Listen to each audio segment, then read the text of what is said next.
ബഹുമാനപ്പെട്ട അധ്യാപകരെ, കൂട്ടുകാരെ, ഞാൻ സാൻവി കെ നായർ. ഞാൻ ഇന്നിവിടെ പറയാൻ പോകുന്നത് കഥയെഴുതി സ്വയം കഥയായി മാറിയ മനുഷ്യൻ വൈക്കം മുഹമ്മദ് ബഷീറിനെ കുറിച്ചാണ്. ഇന്ന് ജൂലൈ 5. നോവലിസ്റ്റും കഥാകൃത്തും സ്വാതന്ത്ര്യ സമര സേനാനിയുമായിരുന്ന ബേപ്പൂർ സുൽത്താൻ അഥവാ വൈക്കം മുഹമ്മദ് ബഷീറിന്റെ ഓർമ്മ ദിവസം. വൈക്കം താലൂക്കിലെ തലയോലപ്പറമ്പിൽ പിതാവ് കായി അബ്ദുറഹ്മാന്റെയും മാതാവ് കുഞ്ഞാത്തുമ്മയുടെയും മൂത്ത മകനായിട്ടാണ് ബഷീറിന്റെ ജനനം.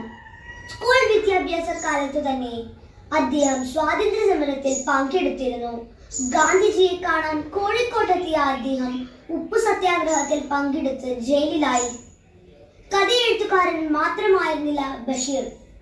സ്വാതന്ത്ര്യ സമര സേനാനി, സഞ്ചാരി, സൂഫി, സന്യാസി, കച്ചവടക്കാരൻ, ഗുസ്തിക്കാരൻ തുടങ്ങി പല പല വേഷങ്ങൾ.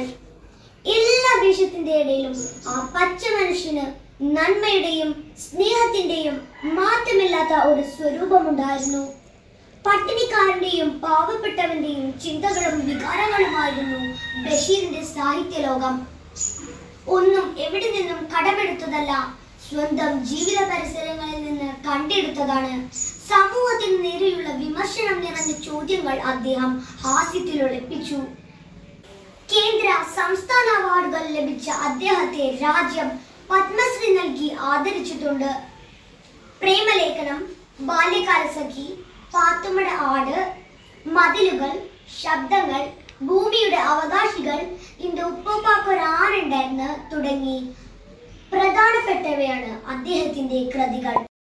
സംസാര ഭാഷയിലെ വെറും സാധാരണ വാക്കുകൾ കൊണ്ട് സാഹിത്യ മായാജാലം കാണിക്കുന്ന ബഷീറിനെ ഓർമ്മിക്കുന്നത് തന്നെ ഒരു പുണ്യാനുഭവമാണ്. നന്ദി, നമസ്കാരം.